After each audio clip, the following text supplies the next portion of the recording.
I ran a software company, as many of you know, for 30 years of my life.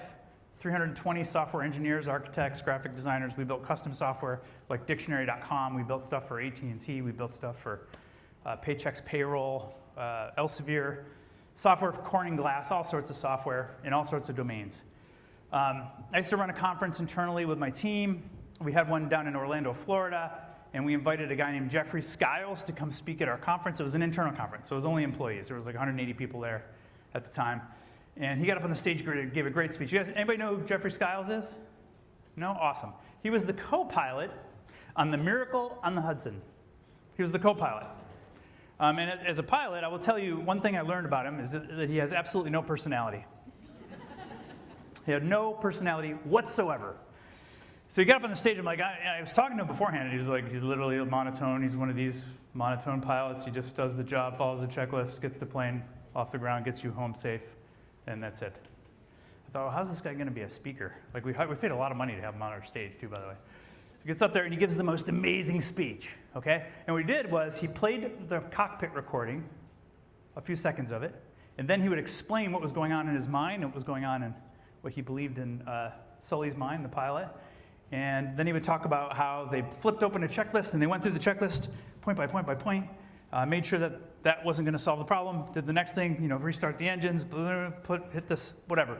Follow the checklist, follow the checklist, follow the checklist. All of a sudden, they're out of checklists. Now what? Now's the point you better use some creativity, because you only got like 3 minutes left, and the plane's going to crash. So they looked at the map, and they said, the Hudson. Turn the plane, landed on the Hudson. We all know what happened from there, right? It was a cool talk. It was a really cool talk. So afterwards, I'm asking him, in hindsight, thinking about that, most of your job, clearly his entire life led up to that moment where he saved all those lives, and now he's famous and doesn't have to work anymore. He just goes around speaking, kind of like me. Kind of lucky. But anyway, so he, he tells me, so I ask him, isn't it boring being a pilot if all you're doing is following these checklists, 99.999% of the time? He's like, no, that's the job, because it gives you a ton of freedom to know that all that structure, all those guardrails have been worked out by all the crashes that have come before us.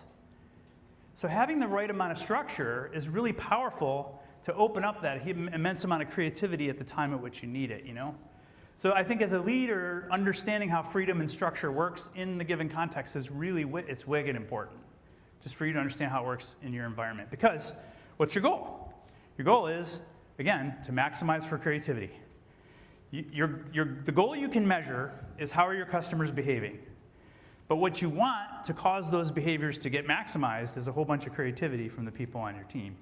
You want creativity, again, from your customers, from your vendors, from your ecosystem, from the people that sell you tools even. Like, how can you get more creativity? Because in order to be the best possible product in any universe, you require creativity. There's no manual for it. If there was, everybody would be doing the same thing. Your job is to do a little better, a little different than everybody else. You need the creativity of your people.